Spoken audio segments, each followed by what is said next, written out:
Bem-vindos ao nosso bate-papo sobre dados e campanhas eleitorais digitais. Vou me apresentar, iniciar aqui o nosso bate-papo. Eu sou a Carol Pecoraro, sou doutoranda em Comunicação Política pela PUC-Rio, e eu sou uma das monitoras aqui do nosso segundo programa de extensão e capacitação em campanhas digitais. Só para dar uma introduzida, né, esse programa eu aproveito para apresentar, ele está indo para a sua segunda edição, a partir agora de 14 de março. É uma parceria entre a PUC-Rio, a plataforma Ecoa PUC-Rio e o Instituto Nacional de Ciência e Tecnologia em Democracia Digital, INCTDD, e tem como objetivo preparar os profissionais para os novos desafios das campanhas digitais, oferecendo uma formação ampla nas mais diversas áreas que implicam nesse desenvolvimento e na gestão das campanhas eleitorais e políticas na internet, especialmente nesse ano que a gente está, no ano eleitoral. E é sobre isso que a gente vai falar aqui um pouquinho hoje, nesse bate-papo. A gente vai conversar sobre dados, sobre como a datificação pode ajudar na campanha eleitoral, sobre o contexto brasileiro e o contexto lá de fora também, um pouco de histórico, enfim, sobre como aprimorar e avançar nessa relação entre dados e eleições. Bom, vamos avançar aqui então para a apresentação dos nossos professores, né, do nosso bate-papo de hoje, para a gente começar essa conversa. Eu gostaria de apresentar o professor Arthur Ituaçu, que é professor doutor do Programa de Pós-Graduação em Comunicação da PUC-Rio, é coordenador do Grupo de Pesquisa em Comunicação, Internet e Política, o COMP, é pesquisador associado ao INCTDD, foi vice-presidente e presidente da Associação Brasileira de Pesquisadores em Comunicação e Política, a Compolítica, e faz parte da coordenação do nosso segundo programa de extensão e capacitação em campanhas digitais. Boa noite, Arthur. Boa noite, Carol. É um prazer estar aqui. Com você, com o Fábio, Marcelo. Temos muita coisa para conversar e pouco tempo até para tanto assunto que a gente tem.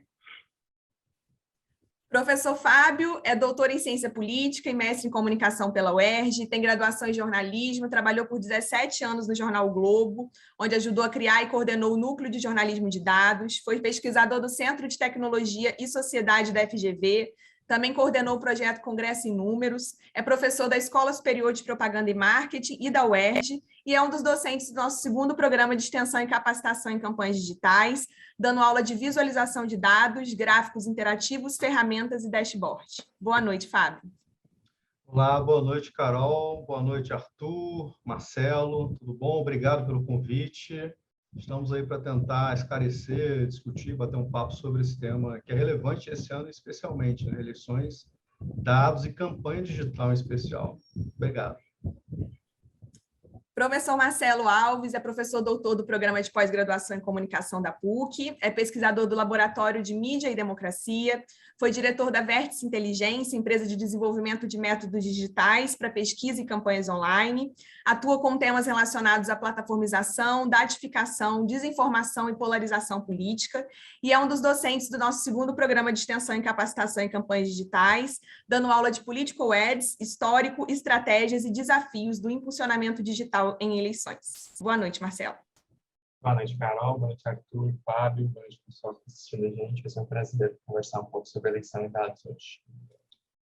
Bom, vamos começar então nessa primeira rodada, para abrir o nosso bate-papo. Eu aproveito para pedir a participação de vocês que nos assistem aqui no chat, compartilhando a live, dando seu like e também enviando as suas perguntas, que depois dessa rodada a gente vai ter uma com as dúvidas e as questões de vocês. Professores, eu vou começar com uma questão mais ampla relacionada ao tema do nosso bate-papo, que é a seguinte: a gente sabe da importância de olhar para a questão dos dados nas campanhas, especialmente no Brasil, né, que a gente tem um cenário um pouco diferente lá de fora, que ainda necessita de avanços nessa relação. Eu queria entender de vocês como que enxergam os desafios desse cenário brasileiro e quais são as expectativas do uso de dados em campanhas eleitorais para as eleições de 2022 aqui. Eu acho que a gente pode começar com o Arthur, em seguida passamos para o professor Fábio, por fim, professor Marcelo. Bom, boa noite a todos, boa noite a todas. Obrigado, Carol. É uma ótima pergunta. Bom, a aplicação da ciência de dados é uma prática de vanguarda hoje no âmbito das campanhas eleitorais digitais, né? É uma prática de vanguarda até em cenários mais avançados, em contextos mais avançados que o contexto brasileiro, né, no que diz respeito ao uso desse tipo de ferramental, né, para comunicação em geral e comunicação política especificamente. Eu costumo trabalhar com digamos, uma temporalidade que é da Raquel Gibson, uma professora da Universidade de Manchester. Ela trabalha com 4 fases, né? A fase da experimentação, uma primeira fase da internet em campanhas eleitorais, uma segunda fase, que é a fase da estandartização, digamos, né? Da profissionalização, uma terceira fase, que é uma fase de community building, né? Construção de comunidades, mobilização ativista, e uma quarta fase, que é exatamente muito centrada na ciência de dados, que é essa quarta fase chamada de Individual Voter Mobilization, né? A mobilização individual do votante, né? Não que essas fases elas sejam, digamos, substitutivas, né? Uma fase substitui a outra, mas no sentido de um desenvolvimento histórico mesmo, né? Em um momento mais avançado, você tem uma mistura dessas 4 fases em contextos onde isso já está presente, né? E ela trabalha também com 2 lógicas que são bem interessantes para a gente pensar o caso brasileiro, que é a lógica da equalização, né? Quando atores minoritários, atores que não têm tanto poder, não são tão expressivos, conseguem, via mídias digitais, né? Equalizar o posicionamento com atores mais estabelecidos, né? E a lógica da normalização, né? Quando os atores mais estabelecidos, as elites mais estabelecidas, conseguem normalizar esse cenário de modo a usufruir da sua posição hegemônica, né? Utilizando as mídias digitais. Então, aí, se você é claro que esse modelo todo de interpretação é um modelo que olha muito para o que acontece nos Estados Unidos, né? E aí a gente tem vários exemplos. Eu me lembro várias vezes de usar esse exemplo do Jesse Ventura, né? Que é um lutador de wrestling, um lutador de luta livre, né? Um lutador que fazia wrestling nos Estados Unidos, né? Jesse Body Ventura, né? Por causa do seu corpanzil, né? E que foi eleito governador do Minnesota em 1998, em novembro de 1998, pelo Partido Radical, utilizando lista de e-mails, né? Basicamente utilizando lista de e-mails, da lista de e-mails do âmbito que ele tinha dos lutadores, né? Esse é um sinal claro de um ator outsider, né? Outsider, que não é um ator estabelecido, que utiliza das mídias digitais, né? No sentido de equilibrar, digamos assim, com os grandes atores, que seriam os partidos mais tradicionais, o Partido Republicano, o Partido Democrata, né? E aí tem um dado interessante também dessa eleição do Jesse Ventura, que Donald Trump era um cara encarregado das finanças, né, da campanha para governador de Jesse Ventura em 1998. E esse é um momento experimental, digamos assim. Esse é o momento da fase 1, né? Mais para frente, a gente tem um caso também muito interessante, que é o caso do Howard Dean, que aí já é um político do Partido Democrata, né? Um político que procurou, tentou ser candidato a presidente pelo Partido Democrata, disputou as primárias em 2004, né? 2003, 2004, né? Utilizando blogs, conseguiu fazer uma rede de blogs, uma mobilização muito forte nos Estados Unidos naquela época, né? Não foi para frente, não conseguiu ser o candidato, mas foi o candidato vice-presidente, né? O candidato a vice-presidente da campanha democrata em 2004, que perde para George W. Bush, né? Essa já é uma fase já mais profissional, mais dos atores de elite utilizando esse tipo de ferramental, mídias digitais nos Estados Unidos nesse momento. É claro, a campanha de Obama em 2008 é um marco, né? E aí é um marco da terceira fase, né? Dessa construção de comunidades, e aí as mídias sociais já aparecem com uma força muito grande, né? E você tem um sentido de mobilização muito grande, né? Que é essa marca da terceira fase das campanhas eleitorais digitais, né? 2008 e 2012.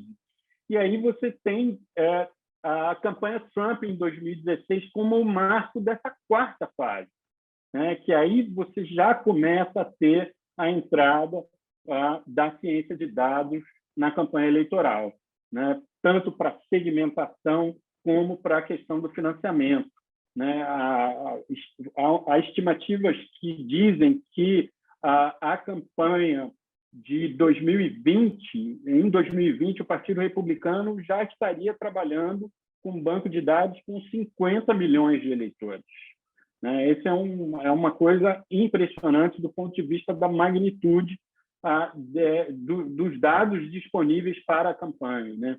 E aí você tem algumas práticas, né, que você faz ao longo do mandato, e aí esse é um ponto interessante, que os dados não necessariamente devem ser usados somente no período eleitoral, né?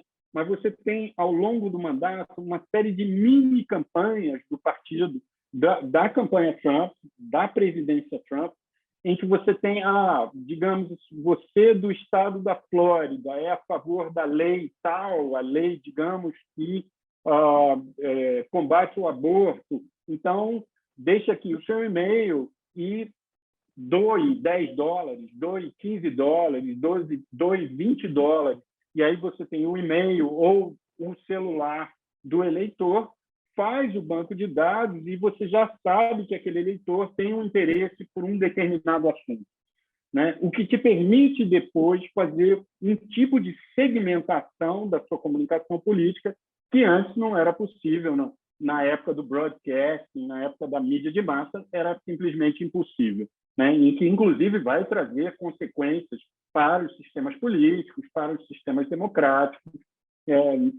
sem dúvida alguma, né? Então, você tem esse problema também. Mas, enfim, não é bem o que a gente quer discutir hoje, mas centrado nas campanhas, né? Essa é uma prática de ponta das campanhas eleitorais, né? Essa é uma prática muito de vanguarda das campanhas eleitorais. Essa prática, inclusive, revolucionou o financiamento das campanhas eleitorais nos Estados Unidos.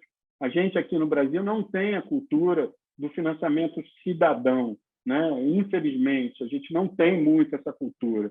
Mas nos Estados Unidos, em que essa cultura é muito forte, o fenômeno do small donor, né? O fenômeno do doador pequeno, ele é muito centrado nessa ideia dos dados, né? De eu conseguir o e-mail ou o celular do eleitor e $10, $15 desse mesmo eleitor, né? E captar dados de interesse desse eleitor, dados, digamos, aí eu tenho o gênero, eu provavelmente posso ter a idade, eu posso ter, esse é um eleitor preocupado com o meio ambiente, e aí eu consigo, com esses dados na mão, segmentar uma comunicação política, especialmente aí no caso do momento eleitoral, né? Então, Obama chegou, né, a ser o candidato de $1 bilhão em 2012, né? 2012.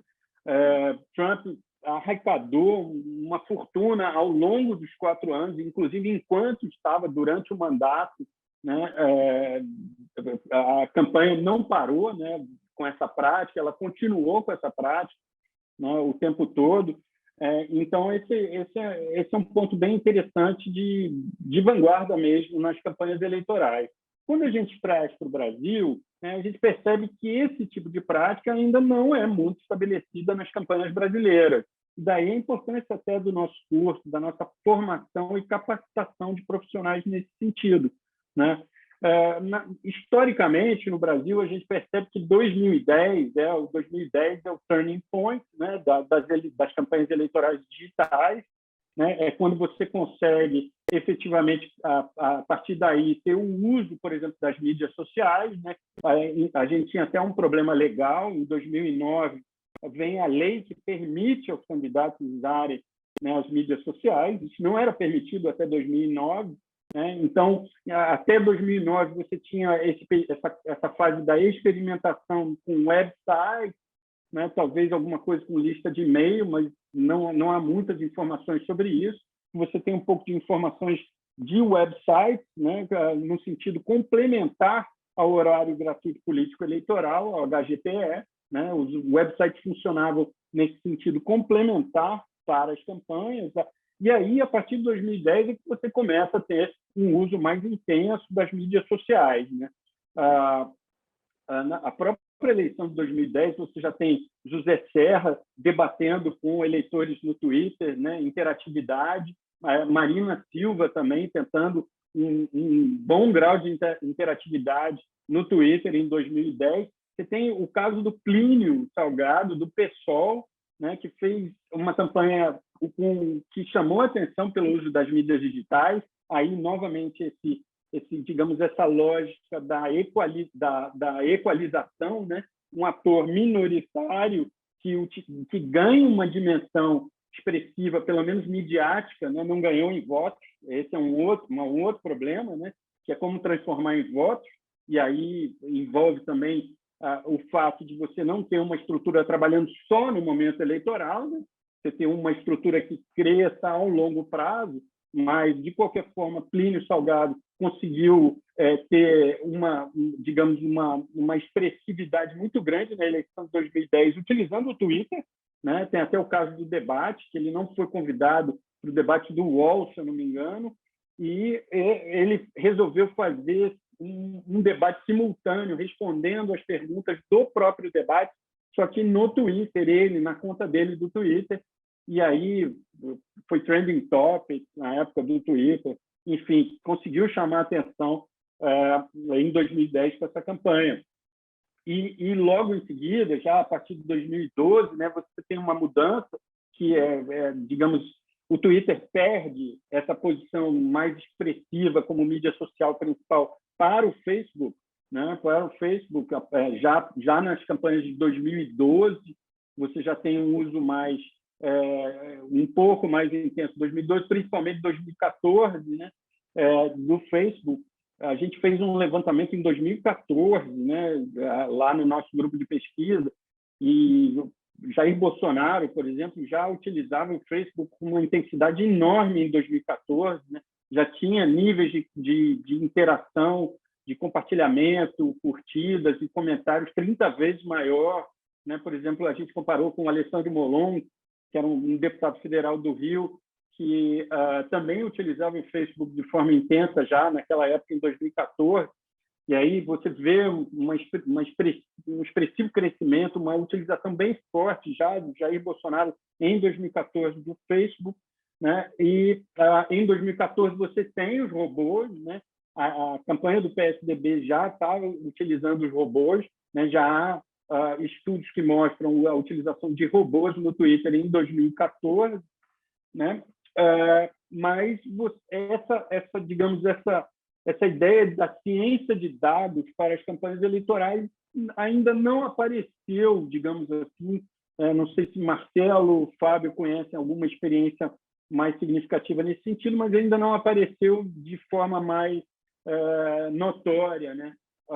Nas campanhas eleitorais brasileiras, né? 2018, você tem essa junção, né, do Facebook com o WhatsApp, mas mesmo assim o WhatsApp não me parece. A gente entrevistou operadores de campanhas para um estudo recente e houve um ou outro que comentou o uso de dados na campanha eleitoral de Jair Bolsonaro. Não me parece que tenha sido o caso, não me parece que tenha sido qualquer estratégia de ciência de dados. Me parece que houve sim uma estratégia de grupos de WhatsApp. E aí a gente percebe uma equalização, né? Novamente, a questão da equalização, uma lógica muito interessante, né? Como ator minoritário de um partido minoritário, sem tempo de TV, né? Que utiliza as mídias sociais, já com uma posição estabelecida no Facebook, e utiliza o WhatsApp, né? Os grupos de WhatsApp, como veículo mobilizador, né? do eleitorado, e consegue, né, chegar à presidência de fato, né? E aí consegue romper, né, uma barreira dos atores tradicionais, né, dos partidos tradicionais no Brasil, né? Mas de fato, para 2020, para esse ano, para 2022, ainda não me parece que a gente tenha uma campanha efetivamente que utilize de forma efetiva a ciência de dados, né? A gente não vê isso Isso não é uma coisa que você monta de uma hora para outra, isso é uma coisa que exige tempo, e a gente não tem visto isso, não tem visto esse investimento por parte dos partidos e dos políticos, infelizmente, porque é uma forma de fazer campanha muito eficiente do ponto de vista da comunicação política. Fábio? Muito bem. Bom, o Arthur fez um mapeamento bem interessante, né? A perspectiva histórica da evolução do uso de dados digitais ou a ciência de dados para campanhas eleitorais, porque boa parte da literatura é americana, né? Do cenário americano. O Brasil já evoluiu bastante, já há muito esforço para poder compreender como é que são as campanhas digitais no Brasil. Eu queria destacar um ponto que me parece que pode ser interessante a gente observar nessa eleição. Há alguns pontos a serem observados. Um deles é do ponto de vista legal, né? Há uma discussão no TSE hoje sobre se o Telegram vai ser proibido ou não na eleição, né? Durante a eleição ou até antes, né? Então, tem uma discussão de natureza jurídica e legal que pode afetar a estratégia de algumas campanhas, né, que podem estar já apostando no Telegram como uma nova ferramenta, um pouco mais, bem mais livre do que o WhatsApp virou, né? Há uma outra discussão sobre efeitos. Em 2018 se falou demais em efeitos do engajamento do WhatsApp, etc., do Bolsonaro, e de algumas outras estratégias que eles adotaram. Por outro lado, há um contra-argumento para isso, né, de efeitos grandiosos, né, é que as campanhas aprenderam também o que aconteceu em 2018, né? Há um aprendizado ao longo dos últimos 4 anos e até daquela eleição dos competidores, né? Então, não há que se esperar efeitos grandiosos a partir do WhatsApp, por exemplo, até porque a rede criou alguns mecanismos lá de controle e agora você tem o Telegram com essa possibilidade. Bom, um outro ponto que me chama a atenção são as estratégias que os candidatos adotam para utilizar essas plataformas digitais. Se a gente observar, as plataformas, ou as redes, ou as mídias sociais, como queira chamar, elas são áreas de entretenimento, elas foram criadas para o entretenimento, né? As pessoas vão para as redes para entretenimento, né? Foto, né? É um momento seu de lazer, de conexão com seus amigos. Isso avança nos últimos, sei lá, 10 anos, talvez, para usos comerciais, né? O WhatsApp é uma experiência muito interessante, até porque a própria rede vem se propondo a abrir possibilidades comerciais ali. Mas as redes que são ditas sociais, que são criadas para esse intuito, que depois o Facebook vai vender anúncio, etc., etc., ela é um espaço de entretenimento, as pessoas estão lá para esse uso. Então, há um desafio para as candidaturas, e aí entra a inteligência de dados também, que é como você pode construir estratégias que possam romper essa não expectativa, né? A audiência não tem expectativa de receber um post de campanha política, né? Ela não tem essa expectativa, muitos nem querem. Então, você tem um ambiente aí que não é necessariamente propício à comunicação de cunho político eleitoral. Bom, a gente poderia lembrar de 2018, né? Já era assim, no entanto, a gente teve uma diversidade de publicações, etc. Esse me parece ser um desafio interessante que vai na linha da ausência ou do pouco uso ainda da inteligência de dados para compreender esse ambiente, compreender essa audiência, compreender que tipo de mensagem pode ou não, ou dá para funcionar nesses ambientes. Um outro ponto que eu acho que pode ser interessante a gente observar também para 2018 é que, vou roubar um conceito que a gente conhece, que é o conceito da campanha permanente. Eu acho que as redes sociais, as plataformas digitais criaram ou sugerem para a gente uma campanha de visibilidade permanente, né? Então, as campanhas elas não são mais os 45 dias ou 60 dias, como era antigamente. Os 45 dias, que é o prazo de agora, estabelecido pelo TSE, né? Os políticos, os partidos, já não operam na lógica do recorte do que o TSE estabelece, né? Se há uma campanha permanente, de visibilidade permanente, que é muito importante a gente observar. Há pouco a gente estava discutindo, antes da live começar, quais seriam os efeitos, né? Que esse é um ponto também bastante... geralmente as pessoas perguntam muito sobre os efeitos das mídias sociais nos processos eleitorais. Há vários tipos de efeitos, né? Não necessariamente de conversão de voto, mas vários efeitos ocorrem. E a discussão é: essa campanha ou essa visibilidade permanente, ela pode ser excelente, ela pode ter um potencial muito grande de fazer o candidato ser conhecido, fazer o candidato romper algumas bolhas, né? Porque os grupos, eventualmente você tem participantes dos grupos que participam de outros grupos, então eles são esses sujeitos que fazem essa transferência, né? Desse personagem, desses argumentos, desse candidato, dessa imagem, ele ajuda nessa distribuição.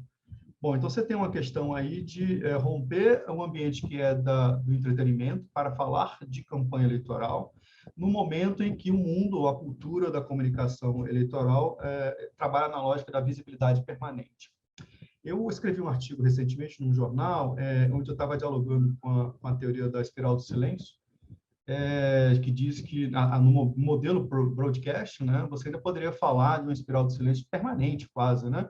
Alguns temas que não rompiam os gates da imprensa, dos veículos tradicionais, não ganhavam visibilidade, né? E ficavam escanteados. As campanhas eram muito concentradas no modelo broadcast, TV, rádio, enfim, como a gente conhece. As mídias sociais criam um ambiente completamente diverso, completamente diferente disso. Especulou-se na primeira fase que os veículos tradicionais teriam perdido seu espaço, o seu potencial. Acho que a gente caminha para um modelo um pouco mais para usar o termo do Arthur, de equalizar isso, né? As mídias tradicionais continuam tendo um papel, não como era, mas um papel complementar, muitas vezes. O próprio trabalho do Marcelo demonstrou, em alguma medida, isso.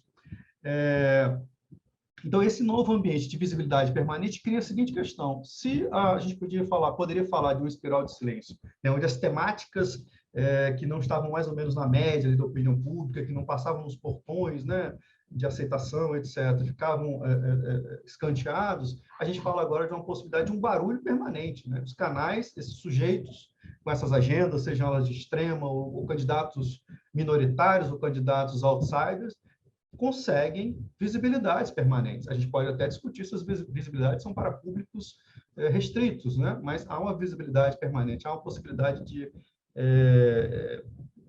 fazer o seu argumento circular, né? Então, isso é um ambiente completamente diferente. Esse é um ponto que eu também queria chamar. Um outro ponto, e aí conectando já para finalizar com a noção de que o modelo broadcast estaria ultrapassado, acho que ele é complementar hoje, é que os candidatos, isso vai começar sábado agora começa a campanha, a propaganda partidária, né? O modelo broadcast, rádio e TV. Os candidatos, pré-candidatos à presidência, todos vão se apresentar. O período da campanha partidária na TV vai até final de junho. Início de julho, a gente vai começar a ter as decisões dos partidos para saber quem serão os candidatos. Então, a participação deles agora para serem conhecidos no Brasil como um todo, né? A gente também não pode imaginar que o Brasil inteiro, embora tenha uma taxa de acesso muito grande em rede social, não necessariamente estão lá atrás de política, não necessariamente estão lá atrás ou estão expostos ao noticiário político. Então, a TV entra para complementar isso, né? Chegar nesses públicos de alguma maneira. Esses candidatos, e aí dentro da lógica da visibilidade, eles vão produzir conteúdos que sejam compartilháveis. Eles vão gerar conteúdos que vão ser empacotados e trabalhados dentro de certas estruturas que possam ser compartilhados nas outras redes. Essa é a razão da campanha partidária nesse momento, tornar visível candidatos ainda com baixa visibilidade, né, torná-los, aumentar um pouco o seu potencial de voto para chegar lá no final dessa pré-campanha, que a gente já está na pré-campanha, para que eles tenham possibilidade de passar pelas prévias partidárias. No entanto, a conversação que esse modelo broadcast vai gerar vai ser intenso. Vai ser intenso, dado até o contexto nosso de indefinição de algumas candidaturas. Há a definição de duas, mas há a indefinição ali de um terceiro grupo, onde tem 6 ou 7 candidatos, provavelmente vai se afunilar, e eles vão usar esse momento agora. Então, vai ser muito interessante, e isso vai se repetir, porque isso já vem acontecendo há algum tempo, como essa campanha, que é feita nesse modelo de TV, que é feita nesse modelo de rádio, vai se adaptar para fazer conteúdos que circulem nesses meios digitais, onde tem muita parte, tem muito brasileiro, muito jovem, muita gente lá que ainda não prestou atenção na campanha, ainda não está nem aí, está entretendo, etc. Então, essa é uma dinâmica muito interessante e que envolve necessariamente alguma eu chamaria inteligência de dados, né? Como é que as campanhas no Brasil utilizam a inteligência de dados para construir discursos, construir estratégias, né? Definir um plano de ação, porque, fundamentalmente, a campanha eleitoral é uma campanha de comunicação, né? Isso que precisa ficar. Campanha eleitoral é uma campanha de comunicação, essencialmente, né? Você não necessariamente elege o melhor, você elege o melhor candidato, você elege o melhor comunicador, a melhor estratégia, muitas vezes funciona dessa forma.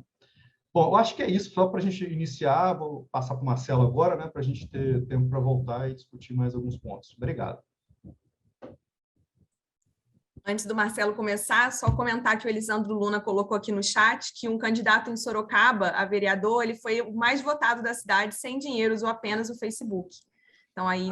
Esse é um ponto... Desculpa, cara, só acrescentar um ponto Claro. que me lembrou agora, eu até anotei para falar, acabou passando batido.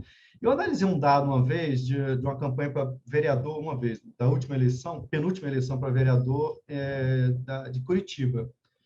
A Federal de Curitiba fez um levantamento muito interessante lá de pesquisa de opinião. Eles entrevistaram todos os candidatos, 98% dos candidatos a vereador da cidade. E aí eu juntei essa base de dados que era de como é que eles usariam a campanha, que estratégia eles usariam. Lá tinha a pergunta, você vai usar a rede social, você vai usar... A rede social estava em torno de 30% a 40%. E tinham várias outras perguntas interessantes também, se ele já era vereador, se ele tinha cargo político, se ele já ocupou cargo político, etc. Então, você juntava tudo isso, depois eu juntei com a massa de votos, né? A quantidade de votos que cada um conseguiu para conseguir ele ter uma compreensão. Olha que coisa interessante. Os candidatos que não tinham cargo político, nem tinham passado por nenhum cargo político, e que eram novatos na disputa, ao usar a rede social, eles ganhavam mais votos, na média, né? Porque a média geral quem tinha cargo político e utilizava a rede social, estava lá em cima. Então, a rede social entrava para complementar essa, que a gente chamou de quê mesmo, meu Deus? Chamou de... não é de repertório, mas de histórico político, ser um político, estar dentro do sistema político já, criar uma rede de contatos, conta demais para o candidato. No momento em que ele decide, essa era a relação, ele podia usar contatos pessoais, encontros no partido ou rede social. Quando ele usava a rede social, esse potencial estabelecia uma média bem alta. Não necessariamente eleito, tá? Estamos tratando de médias.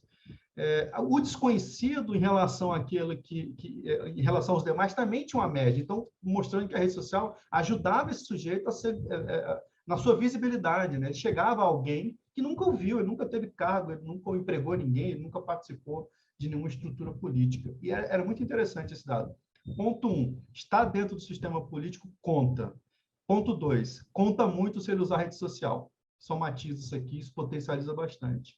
Sujeito que não está dentro do sistema político, nunca participou, absolutamente novato, mas se ele usa a rede social, ele amplia sua média de voto em comparação aos demais.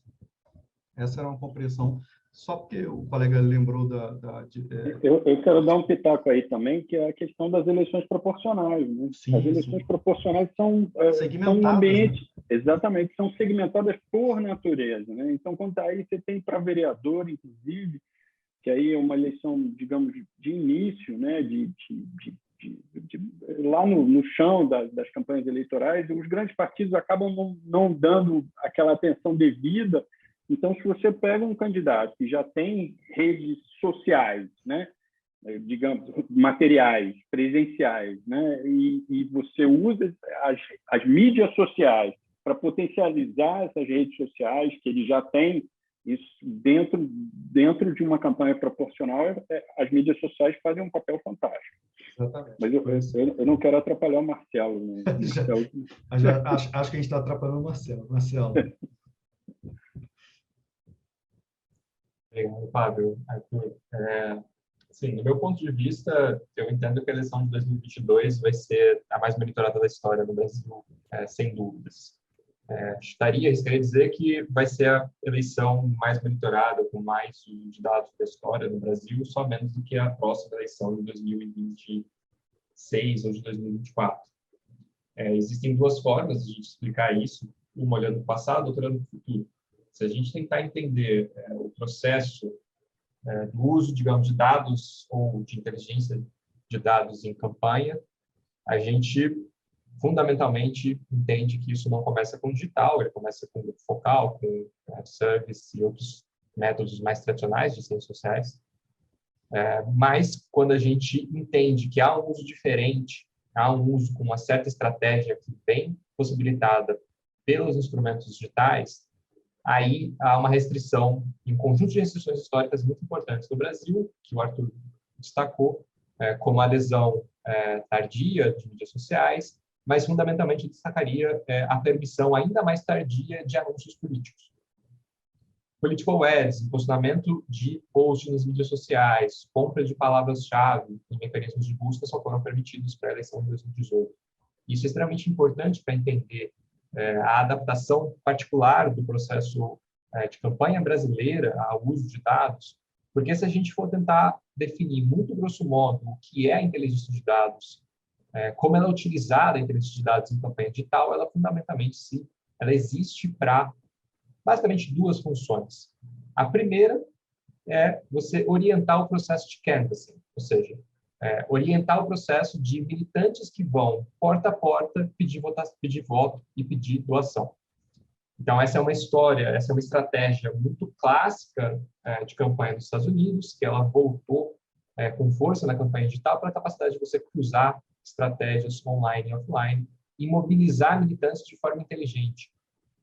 Há um livro muito interessante do Rasmus Kleis Nielsen, que chama Ground Wars, 2012, 2014, se não me engano, em que ele tem alguns capítulos que mostram como, desde as eleições de 2004, 2005, 2006, já se desenvolve nos Estados Unidos inteligência para você direcionar a ação de militantes pé no chão, porta a porta, para falar com pessoas de forma inteligente, ou seja, sabendo previamente quais são as predisposições políticas, ou seja, se aquela casa tem eleitores que tendem a apoiar o seu partido, você vai lá fundamentalmente para reforçar esse apoio e pedir doação ou pedir mobilização. Se aquela casa tem um conjunto de pessoas indecisas, você vai para pedir voto. Certo? Então, esse é um conjunto de estratégias de mobilização. O outro conjunto muito importante é o direcionamento de publicidade, ou seja, um modelo que deixa de usar a comunicação uniforme para todos, o modelo broadcasting, para um modelo segmentado e hiperpersonalizado. Novamente, isso é permitido desde sempre nos Estados Unidos, nunca houve restrição, mas no Brasil só foi permitido em 2018, e ainda assim a adoção em 2018 ela é muito lenta, ao ponto em que gastos com santinhos foram mais altos que gastos com impulsionamento digital, ou seja, é uma adesão ainda muito cautelosa, ainda muito conservadora, em que não se sabe fundamentalmente quais são os efeitos de virar voto. Tradicionalmente, a gente está trabalhando também num contexto em que as campanhas elas são muito ou historicamente orientadas para a televisão. Então, os marqueteiros tradicionais eles estão muito orientados para grandes orçamentos, grandes peças de televisão e mobilizações nacionais ou estaduais, ou ponto de vista do município como um todo. Toda a lógica e toda a inteligência que se desenvolve para a campanha digital, ela não passa por essa premissa de atingir o eleitor a partir de uma classe social, a partir de um recorte geográfico. A estratégia muda. Então, naturalmente, há um conjunto aqui de barreiras que elas podem ser organizadas em algumas categorias como legais, como organizacionais, como da própria capacitação humana das pessoas que fazem campanhas no Brasil, em que historicamente estão orientadas para o meio da televisão, continua com muita importância, como o Fábio disse, que impedem um pouco e criam um modelo de adaptação, de uso, de apropriação dessas técnicas muito diferente dos Estados Unidos, para não dizer o próprio modelo de financiamento eleitoral e também o modelo de voto e da estrutura do sistema eleitoral estadunidense, que é super diferente do brasileiro. Então, esse conjunto de restrições vem fazendo com que as eleições, mesmo se a gente pensar na eleição de 2020, principal, aí já em momento de Covid, de distanciamento, em que imaginava-se que o digital ia ser mais utilizado do que outros tipos de governo, essa adesão ela é mais lenta do que se esperava. Ainda assim, se a gente pensar, e agora olhando e explicando, pensando para o futuro, daqui para frente, qual a tendência para a eleição de 2022 e para as próximas eleições, é muito relevante a gente tentar entender qual que é o mercado, ou onde se encaixa o profissional que trabalha com dados numa eleição, num processo de campanha eleitoral, num processo de comunicação política. E aí a gente pode organizar, digamos, alguns mercados, algumas áreas de atuação, algumas áreas de desenvolvimento de inteligência de dados. Fundamentalmente, as candidaturas, os comitês, os partidos são parte dessa estrutura. Naturalmente, uma parte muito importante que veicula e desenvolve e também recebe a maior parte do orçamento da grana que é investida na campanha eleitoral. Então, a primeira categoria, naturalmente, que a gente vem falando bastante, é a de comitês eleitorais, com todas as restrições que a gente já comentou também. Mas os comitês eleitorais são somente parte dos atores que estão envolvidos no processo de campanha eleitoral. Trabalhei com isso na minha dissertação, na tese, e não somente a ideia de campanha permanente, ela faz com que candidaturas elas possam falar com o seu eleitorado, com o cidadão, em períodos não eleitorais, mas também que outros órgãos, outros grupos, outros atores sociais e políticos possam influenciar no processo de comunicação eleitoral. Certo? E aí há uma mudança de estratégia muito importante, uma mudança de lógica muito importante, em que não somente a candidatura vai emitir mensagens, mas também a sociedade civil, também sindicatos, também movimentos sociais, também o mercado financeiro. Certo? Então, quando a gente pensa no mercado de atuação, nas frentes de trabalho, nos centros profissionais, de uso de dados na campanha eleitoral, para além da candidatura, a gente pode pensar na sociedade civil. Há dezenas, para não dizer centenas, de movimentos sociais criando redes, ONGs, sindicatos, criando redes para organizar, seja a sua própria militância em parceria com partidos, seja um processo de monitoramento, de acompanhamento, observatório e entendimento do próprio processo eleitoral. Então, isso do ponto de vista da sociedade civil. Do ponto de vista de jornalistas, há um conjunto enorme de iniciativas de jornalismo de dados, como o Volt Data Lab, o Núcleo, o Globo, a Folha, que vem desenvolvendo mecanismos também de acompanhamento, verificação, monitoramento, não somente das práticas dos candidatos, mas também de práticas de outros atores, do espalhamento de desinformação, de atores que automatizam o processo de campanha eleitoral por meio de bots e outras estratégias para influenciar no processo. Então, o próprio jornalismo também se adapta e usa frequentemente dessas técnicas, às vezes até de forma especializada, para dar conta do entendimento do processo eleitoral. Aqui não no sentido de fazer as peças, fazer a propaganda política, mas de acompanhamento, assim como a sociedade civil. O próprio mercado financeiro vem desenvolvendo um conjunto de sistemas para tentar entender e aumentar a sua previsibilidade sobre o processo eleitoral e sobre a tomada de decisão do processo eleitoral. Então, de forma geral, o mercado que é construído em torno das candidaturas é somente uma parte de um grande pool, de um grande hub de pessoas, de profissionais, de esforços que vêm se envolvendo no uso de dados para tentar entender, explicar e acompanhar a própria eleição. Por último, e trazendo o peixe aqui para a nossa prática, o esforço acadêmico universitário, que também vem crescendo nos últimos anos, num processo desde 2014 de profissionalização, de treinamento, capacitação, mais de coleta intensiva de dados para desenvolver pesquisas e também para desenvolver inteligência, muitas vezes em parceria com iniciativas do mercado, para a construção de startups, para iniciativas de inovação, como a minha foi em 2016, 2015, quando a gente montou a startup, para criar negócios, para eventualmente trabalhar com monitoramento de dados e os métodos diversos que a gente tem à disposição. Então, de fato, a eleição de 2022 ela é relevante não somente pelo processo da crise política democrática no Brasil, e isso também influencia que se redobre os esforços ao digital. Então, se o WhatsApp ele produziu fenômenos que estavam completamente fora do radar da sociedade civil em 2018, as pessoas naturalmente não vão deixar isso acontecer de novo.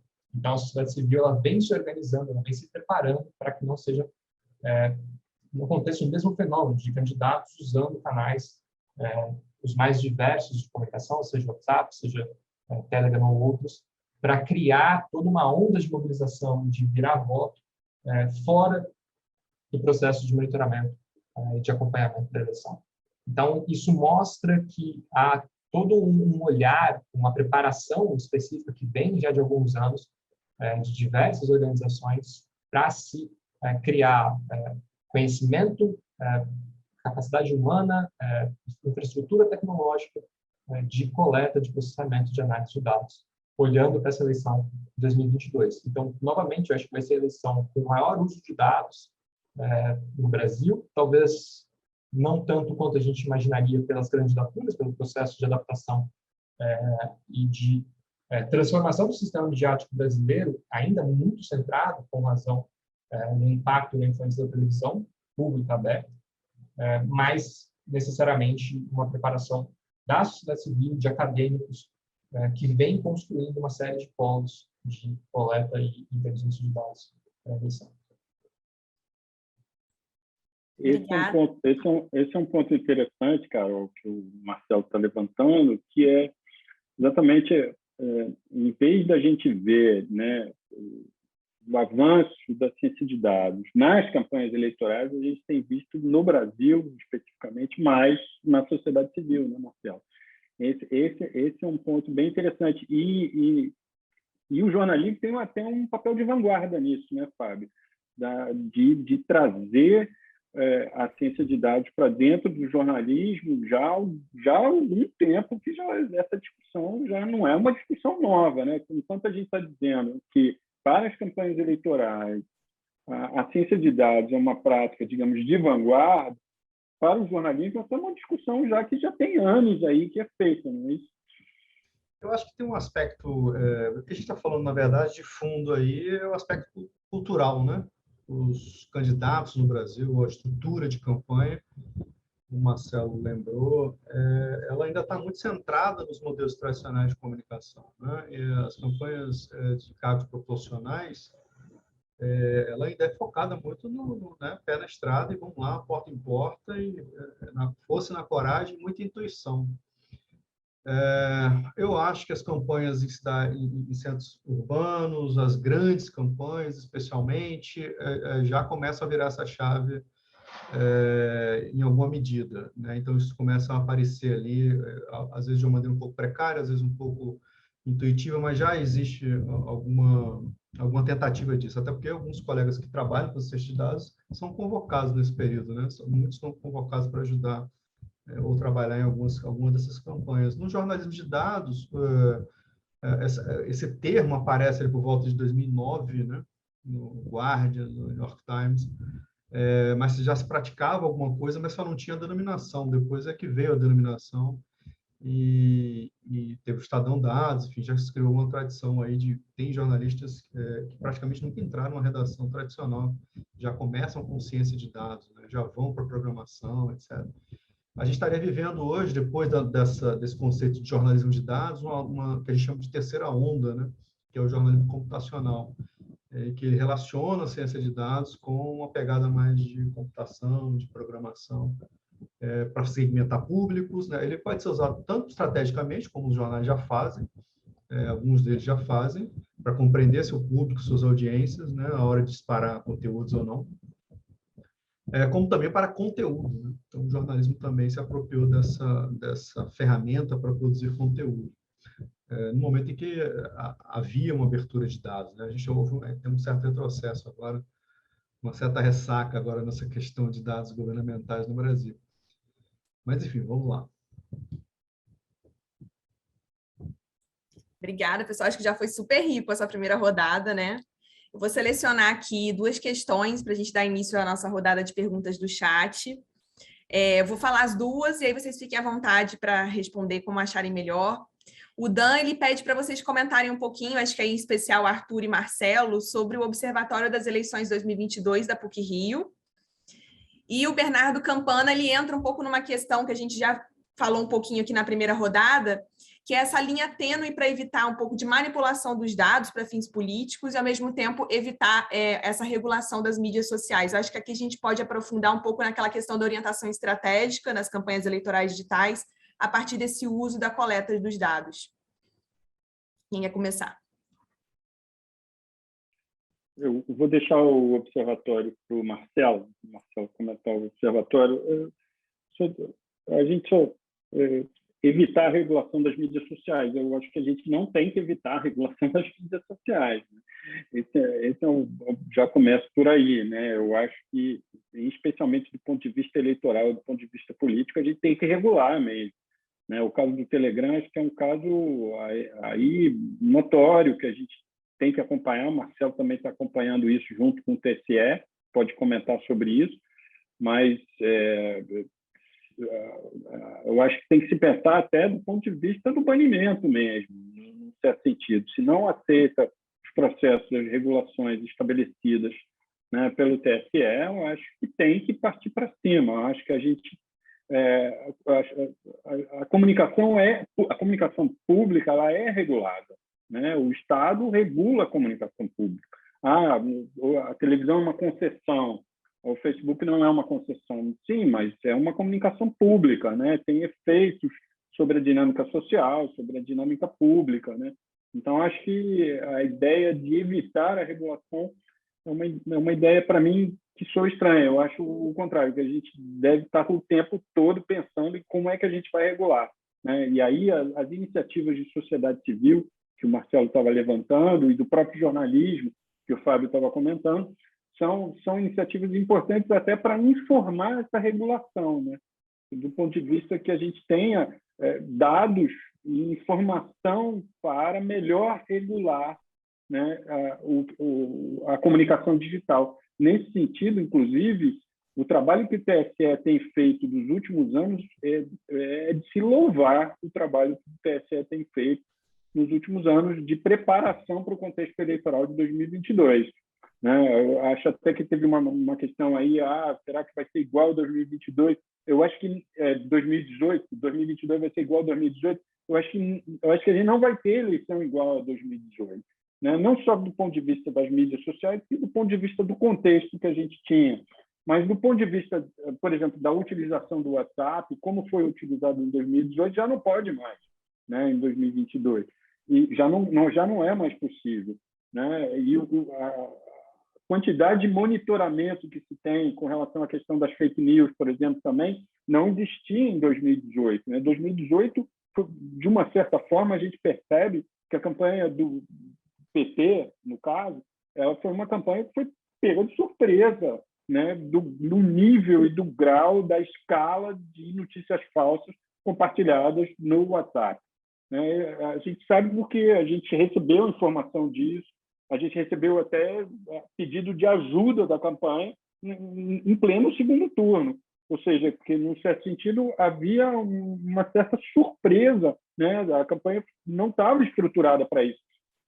Esse é um ponto interessante também, porque agora que a gente fez essa pesquisa fazendo entrevistas com operadores de campanhas digitais no Brasil, uma das coisas que eles colocam é que as fake news se tornaram um elemento estratégico das campanhas eleitorais. Você faz um cálculo se você vai usar ou não, a depender do contexto onde você está. Isso ficou notório na nossa pesquisa. Mas, ao mesmo tempo, todos falaram que hoje é um dever da campanha monitorar o que está acontecendo nas mídias digitais, de modo a você ter uma estrutura que você possa responder às fake news, né, que aparecem. Isso em 2018 não tinha. Né? Então, eu acho que a gente tem um desenvolvimento, uma discussão, um debate, e aí o trabalho do TSE, né, um trabalho importante, o trabalho da sociedade civil. Acho que a gente tem uma série de novas variáveis para esse contexto de 22 que, de uma certa forma, dão alguma esperança, algum freio. E aí, quer dizer, essa coisa, não vai acontecer no WhatsApp, mas vai acontecer no Telegram, a gente tem que pressionar o TSE para ser muito enfático com relação a essa regulação do Telegram também. Né? Apesar de que eu acho que o Telegram não tem essa inserção toda como tem o WhatsApp, ainda não tem, pelo menos, né? Então, eu acho que o efeito não é um efeito tão grande. Eu acho que a gente tem que relativizar também o efeito das próprias fake news, né? Às vezes a gente pensa de uma forma infantilizando muito o eleitor, né? você teve uma quantidade enorme de fake news espalhada no Nordeste em 2018 e o Haddad venceu no Nordeste, né, contra o PT, e o Haddad venceu no Nordeste. Então, enfim, tudo a gente tem que... Esses são terrenos muito novos, né, que a gente tem que, tá debatendo, as instituições têm que discutir, têm que se mexer, e é muito importante esse movimento todo do jornalismo e da sociedade civil, né, nesse sentido de contribuir para um ambiente eleitoral melhor do que foi em 2018, pelo menos. Né? Eu queria acrescentar um pouquinho só da fala do Arthur, que eu estou plenamente de acordo, acho que tem que haver regulação, né? Mesmo o exemplo da TV talvez não seja tão bom, mas a gente vai falar de um jornal, né, privado, não precisa de concessão.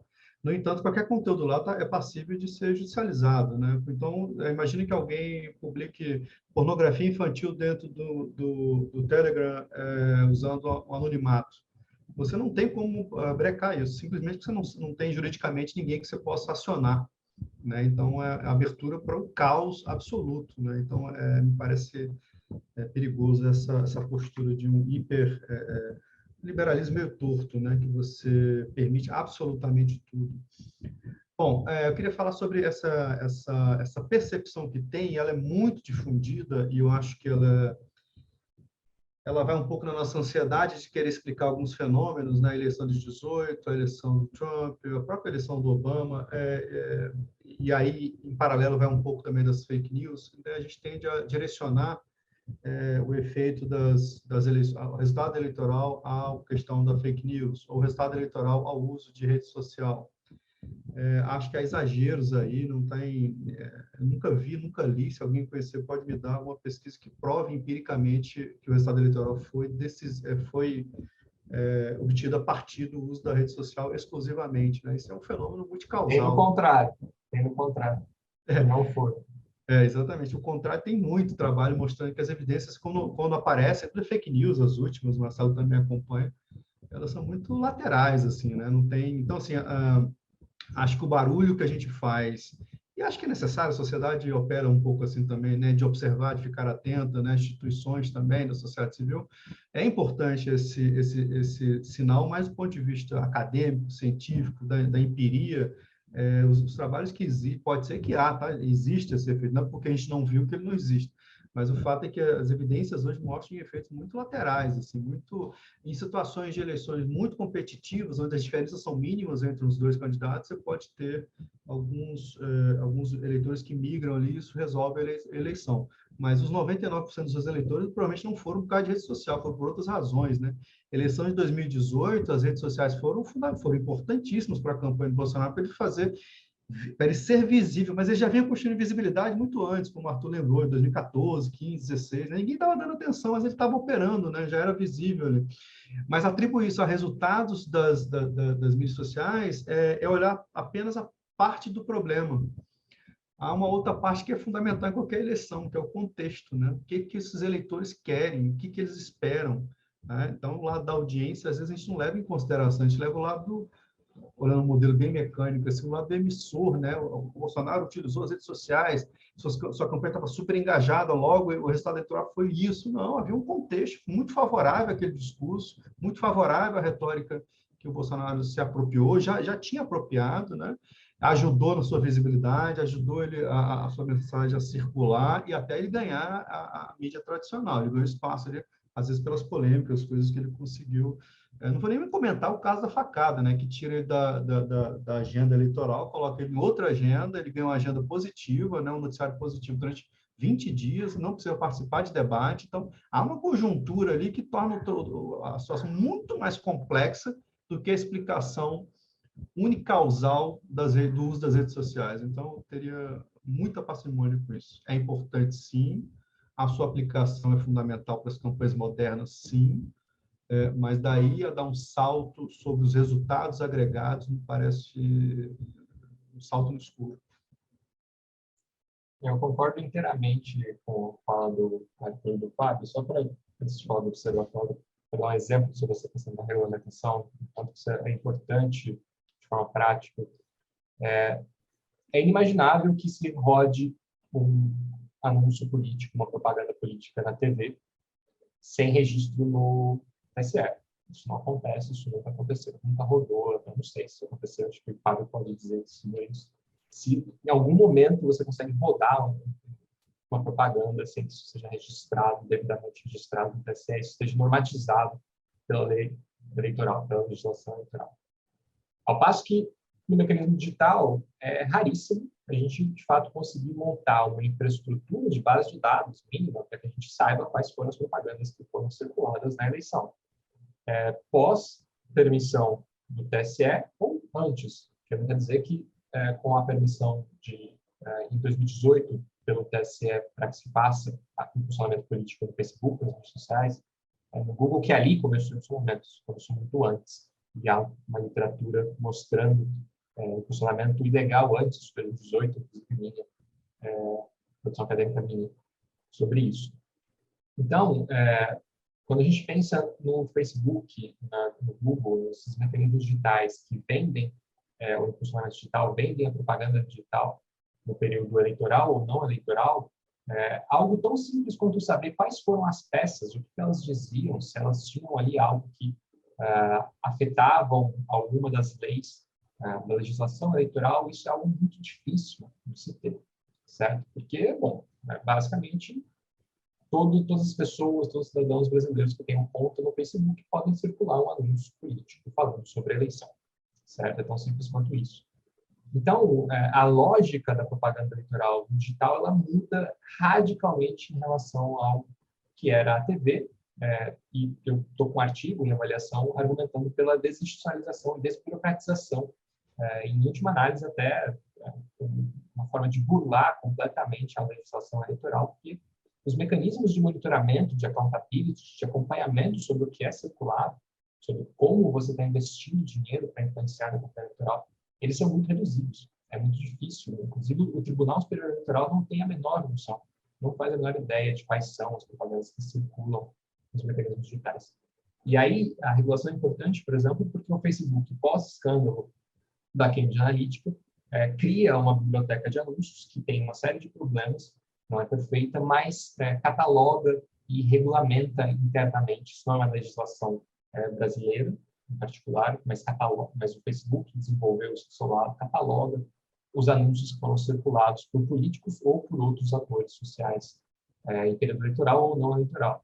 Ao passo que a Google, desde 2018, há eleições que a Google recebe dinheiro para ter funcionamento de palavras-chave, e ela não tem uma biblioteca de anúncios publicamente pesquisada para qualquer cidadão, como o Facebook, certo? Então, há 2 ciclos eleitorais, pelo menos fora o período não eleitoral, em que a Google recebe dinheiro para impulsionamento de temas políticos e não há nenhum tipo de mecanismo de transparência sobre esses dados, para acadêmicos ou para outros interessados, muito menos para o nosso período eleitoral. Então, isso mostra a importância de criar uma regulamentação ativa para criar esses mecanismos de transparência, para escrever em lei esses mecanismos de transparência, para dar acesso à sociedade civil também acadêmicos a esses dados que são pagos muitas vezes com dinheiro público, porque o financiamento de campanha eleitoral brasileiro ele é majoritariamente público. Marcelo, você se refere pelo lado do Facebook? A gente não teria esse acesso? Você se refere Google. a esse? Google. Do Google? Tá. Só que o do Facebook não é uma norma brasileira que obrigue que o Facebook tenha feito isso. É resposta do backlash global contra o Facebook. Então, assim, não que seja uma obrigação legal, mas poderia ser uma obrigação legal, poderia ser uma regulamentação legal. Porque a base do TSE de prestação de contas dos candidatos, obviamente o que eles prestam conta, aparece lá o custo por impulsionamento para o Facebook. Agregado. Se você contratar uma agência, você passar o dinheiro para a agência, esse dinheiro não está desagregado, não vai discriminar. E, para além disso, você não terá a menor ideia de qual é o conteúdo. Assim, o ponto é o conteúdo. Se você circula ali um discurso nazista, se não tem um mecanismo de visibilidade, de transparência, em última análise, ninguém vai saber. Você pode circular isso de forma hipersegmentada. Então, esse é o ponto. Usa esse dinheiro público para propaganda político-eleitoral, que é regulamentada e normatizada para alguns atores econômicos, para alguns atores, para algumas empresas, como televisão, como rádio, como veículos impressos, mas não para as gigantes tecnológicas. Isso é um desequilíbrio muito claro na regulamentação. E isso impacta diretamente o outro ponto que eu gostaria de falar, que é o Observatório das Eleições e as iniciativas acadêmicas de monitoramento e de desenvolvimento de pesquisa sobre o que acontece na eleição. Porque se não fosse a sociedade civil e acadêmicos do mundo inteiro apontando problemas da Cambridge Analytica, apontando problemas de fake news, isso passaria ao lado. Porque, de fato, é muito difícil monitorar um ambiente midiático completamente fragmentado como a gente tem hoje. Então, a gente tem um esforço iniciando na PUC, no Departamento de Comunicação, no núcleo de tecnologia, em que a iniciativa muito multidisciplinar, que está, inclusive, com chamada aberta para alunos participarem, em que a gente vai desenvolver tanto capacidade tecnológica quanto capacidade de conhecimento para monitorar as eleições de 2022. A gente já está definindo objetivos gerais, específicos do observatório, mas a gente tem um foco orientado muito claramente para publicidade digital. Então, a gente vai organizar boa parte dos nossos esforços em verificação do impulsionamento, do gasto, de mídia, de propaganda digital no Facebook, principalmente, mas também no Google. Então, por isso a importância do Google, que vem dizendo que vai disponibilizar sua ferramenta no primeiro semestre, depois de uma pressão que foi feita e que continua sendo feita. O Sleeping Giants anunciou uma movimentação hoje para que o Facebook, para que a Google abra logo, crie logo a sua ferramenta, que já existe em outros países, mas não existe no Brasil, de transparência das propagandas políticas digitais. Então, a gente vai criar um mecanismo de coleta, de processamento, de armazenamento e visualização desses dados para desenvolver pesquisas aplicadas e inteligência também, capacitação de pessoas para monitorar a eleição. Então, é um esforço que está ainda bastante no começo, a gente ainda está com chamada aberta, ainda vai ter um período de capacitação, de treinamento das pessoas para que a gente consiga olhar com lupa e, de fato, com dados do que vai acontecer na eleição de 2022. Então, nesse sentido, estou muito, muito empolgado, o Arthur está junto, o pessoal do Unitec está junto participando, e vai ser um esforço bem forte da PUC para criar um banco de dados, para estruturar esses dados eleitorais, a partir daí desenvolver não somente impacto da imprensa, pesquisas de divulgação científica, mas também pesquisas acadêmicas no Brasil e fora sobre a eleição de 2022. Isso, e aí tem um ponto importante, porque às vezes a gente fica muito focado na campanha presidencial, né? A gente fica olhando a campanha presidencial, mas tem um monte de campanha acontecendo, né, no contexto eleitoral. Por exemplo, 2018 a gente viu, Bolsonaro não usou muito o Facebook, mas não usou anúncio, não tem uma estratégia de anúncio segmentada na campanha Bolsonaro em 2018. Isso não existiu, né? Basicamente, surfou na posição mais forte que tinha, né? Muito maior que tinha do que os outros candidatos no Facebook, já com as lives, etc., e a mobilização, né? E o compartilhamento lá via WhatsApp, que foi realmente uma loucura. Mas, se a gente olha para as outras campanhas, daí vou trazer de novo esse dado, que é de entrevista com os operadores de campanhas digitais, no contexto das eleições de 2020, das eleições municipais, o tema mais apontado pelos operadores de campanhas digitais no Brasil é segmentação, anúncio segmentado, segmentação. E segmentação, quando a gente está falando de segmentação, a gente está falando de dados, né? A gente está falando de dados, né? A segmentação bem feita é aquela segmentação que tem dados, né, para trabalhar essa segmentação. E uma coisa de quase 80% dos operadores de campanhas digitais que a gente entrevistou apontaram a segmentação como a comunicação política do futuro, né, no âmbito, no contexto das eleições municipais, né? Então, na verdade, aí entra também essa discussão que a gente volta, né, a característica das eleições proporcionais, ela é muito favorável à segmentação, né? Muito favorável à segmentação. Então, e aí, enfim, tem uma possibilidade de observar, né, que é isso que a gente está querendo estruturar lá na PUC, a gente já está fazendo lá na PUC, né, que é observar todas essas campanhas, né, não só digamos assim, esse foco específico na campanha presidencial, né? Mas observar o que está acontecendo também nos outros planos, né? Nos planos de deputado federal, nas campanhas para deputado federal, deputado estadual, né? Distrital em Brasília, enfim, que são... senador é majoritário, é um pouco diferente, né? Mas essas campanhas de deputado federal e deputado estadual são campanhas muito propícias para segmentação, né, Fábio? Você não acha? Sim, sim. Acho que a rede social e campanha proporcional tem tudo a ver, né? Imagina um discurso majoritário tendo que alcançar públicos diversos, né, nas redes sociais. Tem uma dificuldade técnica aí, né? Agora, a majoritária pode também, eventualmente, quando for necessário, segmentar, né? Imagina só que você tem um candidato à presidência, eu não vou dizer quem ele mas que queira entrar hoje no mundo evangélico.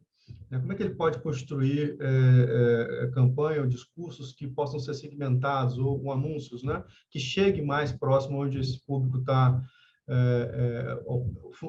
participa nas redes, né? Os ambientes que eles participam. Como você pode fazer isso, né? Para mostrar seu discurso. Então, você tem aí uma possibilidade do majoritário precisar, eventualmente, de grupos, e aí um grupo grande, né?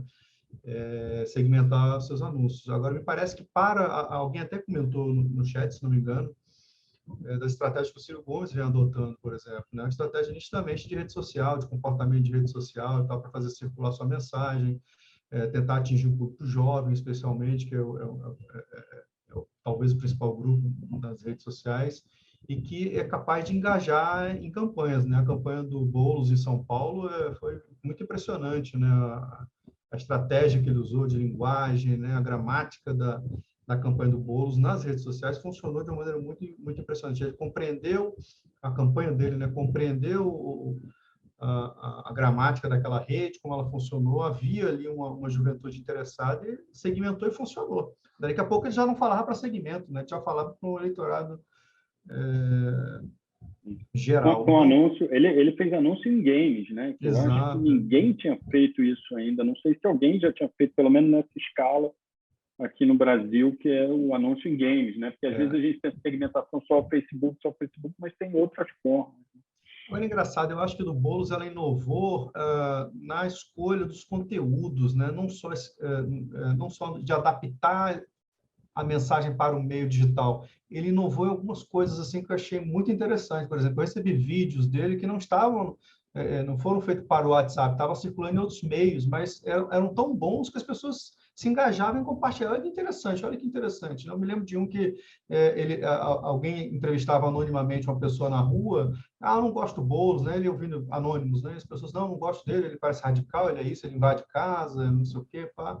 E, de repente, aparece o Boulos. E essas câmeras estão filmando ali de maneira anônima, escondidas. Então, isso gera uma surpresa. Então, copia um pouco alguns programas de auditório, né? Tem uns programas de auditório que tem essas pegadinhas, essas coisas, que já é de conhecimento público, essas piadas, esse jeito de... Né? E a campanha dele usou algumas estratégias disso. Isso funcionou tão bem na TV, né? Nos spots dele, que isso rodou dentro das redes, de grupo de WhatsApp e etc. Então, uma estratégia muito bem pensada. Não foi intuição aquilo ali tinha gente sagaz pensando naquela coisa, né? De conteúdo, de forma, de como atingir alguns públicos, que foram públicos que compraram a mensagem do Boulos e deu potencial e visibilidade para a mensagem dele. Isso é bem interessante, que é essa linha do trabalho offline também, né? Que é a linha do trabalho do conteúdo, de trabalhar o conteúdo, né? O digital enfim, tudo bem, é importante, né? A tecnologia tem uma importância, mas tem essa importância do trabalhar o conteúdo também. Tem uma coisa interessante que eu ouvi de um operador que foi assim, agora, sabe como é que eu faço grupo focal agora? Que é essa junção do offline com o online, né? Se é que existe um offline, né? Mas sabe como é que eu faço grupo focal agora? Agora eu jogo no Facebook uma mensagem. Aí eu vou vendo as respostas e eu escolho quem eu vou levar para o grupo focal a partir das respostas que eu tenho no Facebook.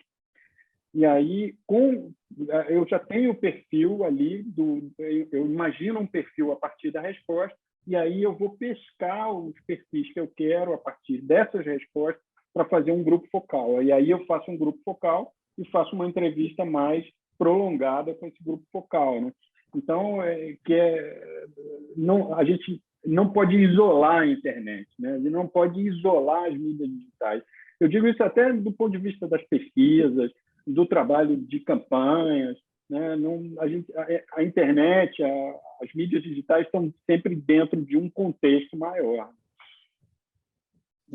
Exato. Isso.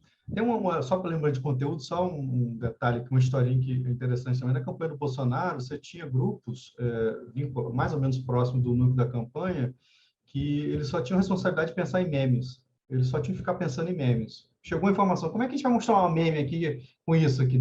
Obviamente, memes que envolviam muita fake news também, mas a função deles era pensar memes. Eles tinham um núcleo só para pensar meme. Isso também é uma coisa muito interessante, né? Porque é uma linguagem que circula muito bem em rede social, circula muito bem em certos segmentos, né? E você tem dentro da campanha gente só pensando em meme, ele não tem que fazer nada. Bota aí o pessoal, vocês que são criativos, invente e circule a meme. É isso. É isso, acho que a gente conseguiu passar por muitos temas, né, por muitas temáticas diferentes, dar uma visão bem geral sobre todo esse debate de eleições e dados, né? Claro que não vai dar tempo da gente responder todas as perguntas do chat, porque eu acho que agora a gente podia caminhar um pouquinho para entrar mesmo no assunto do nosso segundo programa de extensão e capacitação em campanhas digitais, falar um pouquinho sobre esse programa e convidar, né, as pessoas que estão nos acompanhando para poder se juntar a nós. Então, eu queria primeiro passar a palavra para o Arthur, para ele apresentar um pouquinho o nosso programa de extensão e capacitação como coordenador do programa. E, em seguida, eu queria que o Fábio e o Marcelo falassem um pouquinho sobre as suas disciplinas e fazer o convite a todos vocês. Obrigado, Carol. Bom, esse segundo programa de capacitação e extensão em campanhas digitais, né, uma parceria da PUC com o Instituto Nacional de Ciência e Tecnologia em Democracia Digital, né? Então, eu coordeno o programa junto com o professor Wilson Gomes, que é o diretor do Instituto, né? Que já é uma referência fortíssima na área de campanhas digitais, inclusive de democracia digital, né? Então, na primeira edição, nós conseguimos formar 300 profissionais, né? Nós tivemos 300 alunos em 3 módulos no primeiro programa de capacitação em campanhas digitais. Então, agora resolvemos fazer o segundo, né? Que esse digamos, é um produto que a gente tem muito orgulho, que a PUC em oferecer, junto com o Instituto, né?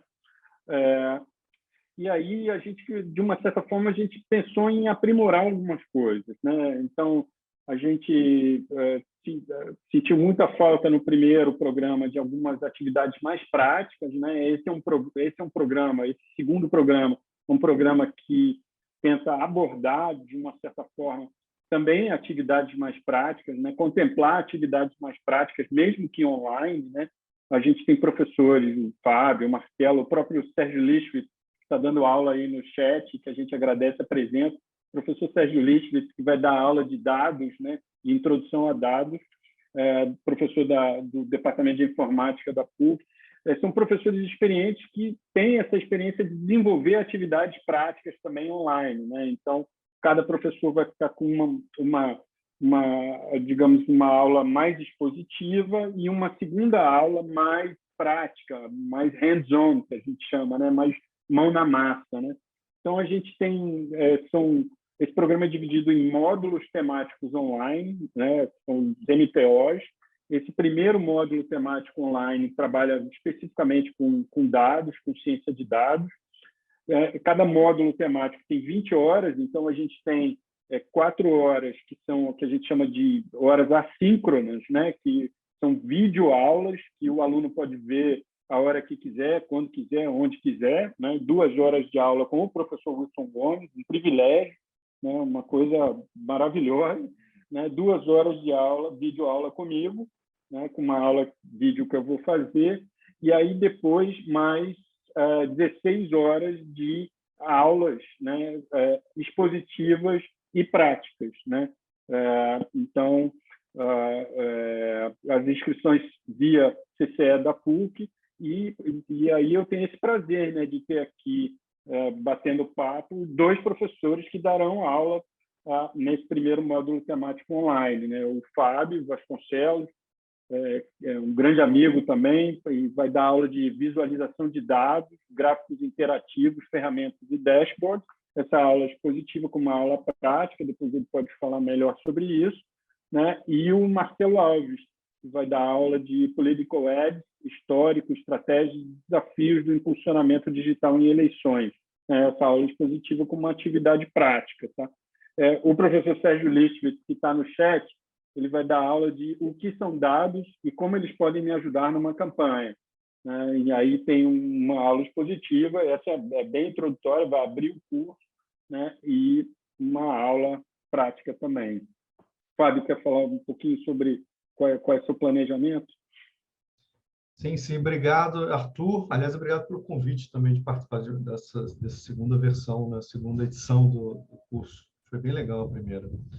Bom, a minha disciplina, acho que tem uma coisa que às vezes a gente negligencia, acho que o mundo acadêmico negligencia bastante, mas ainda bem que isso vem mudando, é que a análise de dados, a inteligência de dados, ela pode ter uma barreira entre o analista de dados, né, o especialista de dados, e o seu cliente, né? Vamos supor que o candidato tenha te contratado, vamos imaginar que tem uma empresa que te contratou. Então, como comunicar esses dados? Como comunicar a inteligência que você gerou?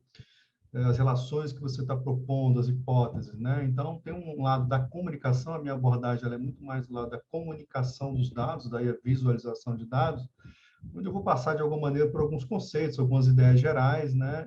E, na verdade, estimular os alunos a pensarem a análise de dados pela visualização. É fundamental que você tenha uma comunicação clara, é fundamental que você saiba alguns princípios básicos de utilização de visualização, né? Você não pode usar qualquer gráfico para qualquer dado, há critérios, há possibilidades e impossibilidades, e também uma discussão também sobre como você pode construir alguns painéis para comunicar seus dados, né? Eventualmente você pode participar de equipes, geralmente esses trabalhos não são individuais, né? Geralmente as campanhas trabalham com equipes, mas que se você tiver uma compreensão sobre como a comunicação do dado e alguns critérios que são relevantes para você considerar nessa comunicação, talvez você tenha uma efetividade melhor nessa comunicação, na compreensão que você produziu, na inteligência que você está gerando ali. A minha abordagem é muito mais na dimensão, nessa interface entre a análise e a comunicação, ou seja, produzir alguma efetividade para a sua audiência, seja ela qual for. Espero vocês aí, né? Marcelo? Bom, a minha disciplina, a aula ela vai estar focada em publicidade digital, basicamente. A ideia é, nas 2 primeiras horas, apresentar muito rapidamente a bibliografia, principalmente internacional, sobre o assunto, então, os achados, no caso excepcional dos Estados Unidos, a bibliografia global, e falar um pouco sobre apresentar os resultados de um artigo que eu escrevi sobre 2018. Então, assim, para dar um fundamento mesmo teórico, acadêmico, sobre o que há de estratégias, o que há de resultados, o que há de evidências científicas sobre publicidade digital em diversos países. E, depois disso, um desenvolvimento prático, técnico, de como a gente pode, de alguma forma, automatizar a coleta e processamento de dados da biblioteca de anúncios do Facebook. Então, já tem um tempo que eu trabalho com essa biblioteca, uma biblioteca que conheço mais a fundo, porque é uma biblioteca relativamente recente, que demorou a ter apoio técnico no desenvolvimento para coletas mais robustas, enfim, ao passo que a biblioteca de coleta de dados mais gerais do Facebook existe pelo menos desde 2011, 2012, se não me engano. Essa é uma biblioteca bem recente, a API data de 2018, mais ou menos. Mas é uma API que hoje está muito estável e tem muitas possibilidades, de fato, seja para pesquisa aplicada, acadêmica, seja para desenvolvimento de inteligência de mercado, gestão de inteligência de dados para propaganda, para políticos, para candidaturas em períodos digitais. Então, assim, é uma API relativamente recente, um mecanismo de coleta de dados relativamente recente, muito pouco explorado. Não conheço, para ainda meu artigo de um outro sistema político, se não me engano, estudos que vêm utilizando esse mecanismo ou esse tipo de pergunta, esse tipo de problema no Brasil.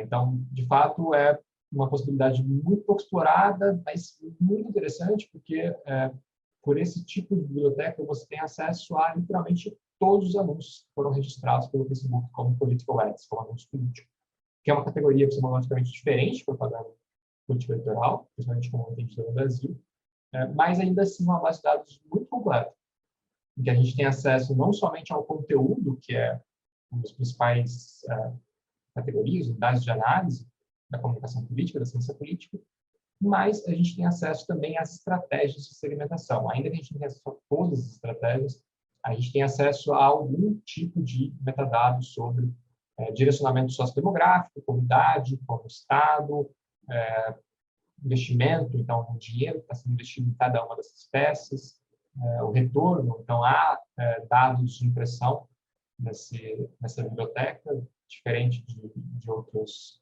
bases de dados do Facebook. Então, de fato, é um mecanismo com metadados diferentes, muito bons de serem explorados, e que podem servir à pesquisa, mas também a interesses de análise de benchmarking, interesses de análise de tentar compreender como as candidaturas de oponentes, adversários estão utilizando, qual tipo de público eles estão buscando atingir. Então, é uma base que eu acho muito interessante. A gente vai ter um contato mais geral com o que é esse tipo de instrumento de coleta e como a gente pode desenvolver ferramentas, instrumentos para extrair os dados de lá e criar algum tipo de sistema de inteligência com dados de publicidade digital no Facebook. Infelizmente, no Google provavelmente não vai estar disponível até lá, mas eu devo mostrar iniciativas internacionais que usam a biblioteca, os relatórios de transparência do anúncio político vinculado ao Google também. Obrigada, Marcelo. Bom, então a gente está se encaminhando para o fechamento do nosso bate-papo. A gente queria lembrar que o link para a matrícula no programa de capacitação está no nosso chat. E eu gostaria de passar, então, para as considerações finais aqui dos nossos professores. Se o Arthur quiser começar. Carol, eu queria deixar uma mensagem, que é a mensagem do Data Science for Good, a ciência de dados para o bem. As mídias digitais, elas tiveram um início havia uma esperança muito grande de uma transformação benéfica com relação às mídias digitais. Depois a gente passou a estar numa fase muito negativa, com uma visão muito negativa das mídias digitais. Na verdade, a gente tem que trabalhar de forma pragmática, formando pessoas que atuem com as mídias digitais para o bem. Eu acho que esse é o intuito do programa, formar para o bem, junto, inclusive, com os princípios éticos da PUC, que estão inseridos dentro do programa. Então, essa ideia do Data Science for Good é uma ideia que eu queria deixar aqui para terminar, sabe? Porque a gente não pode pensar só as mídias digitais somente como o negativo, só o negativo das mídias digitais. Tem muito potencial benéfico também das mídias digitais para ser explorado.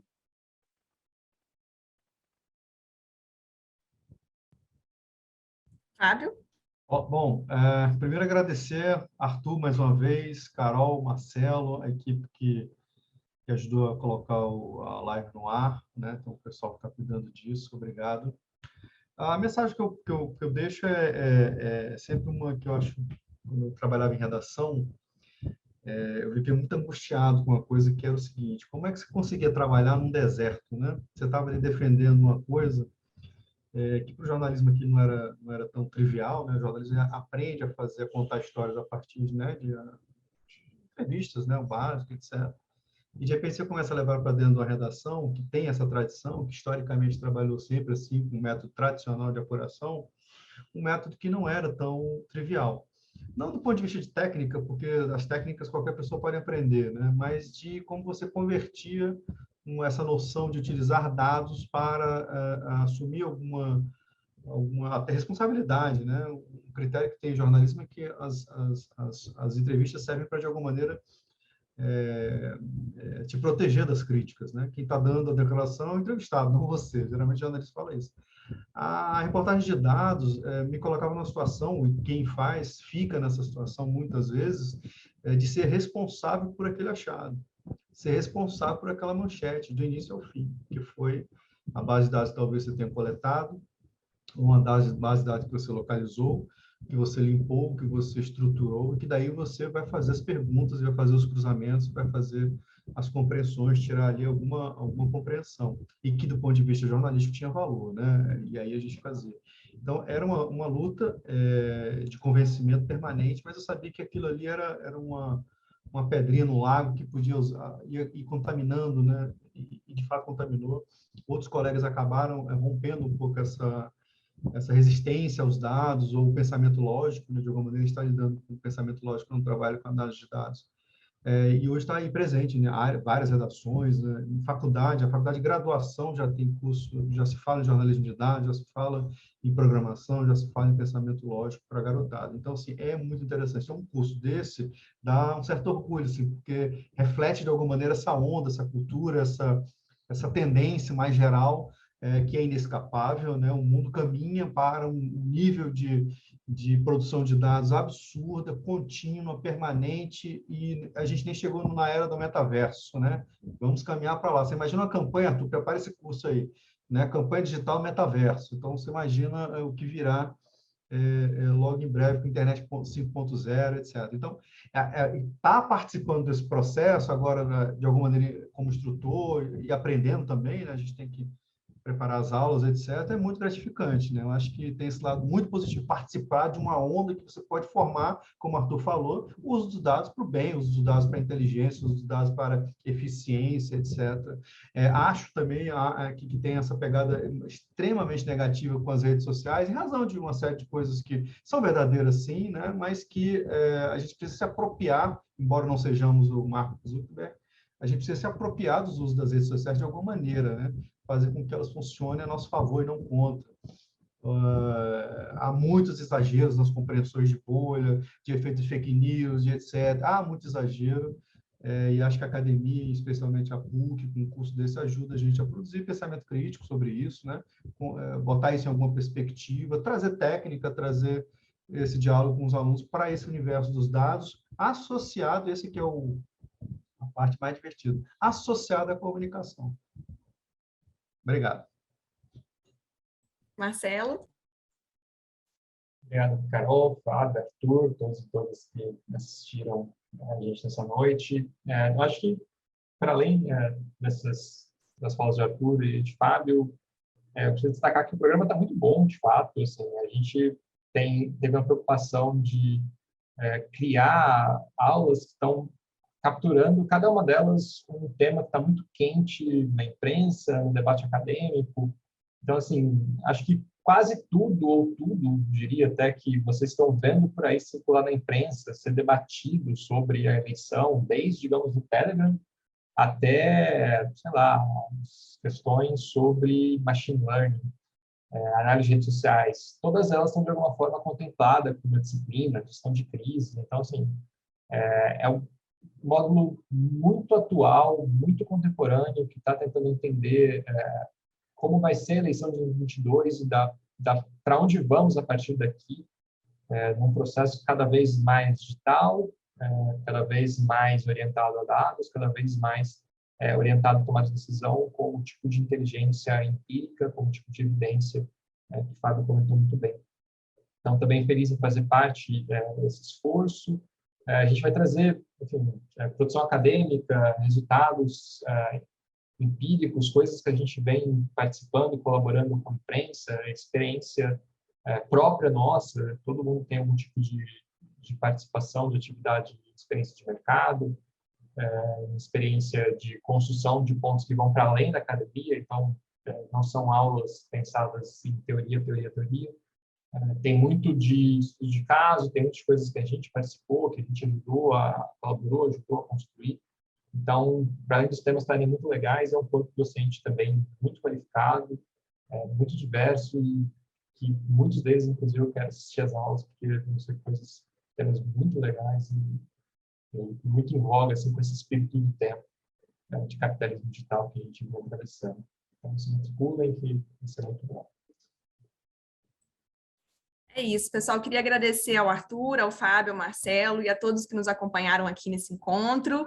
E a gente se vê, então, no segundo programa de extensão e capacitação em campanhas digitais. Boa semana e boa noite. Tchau.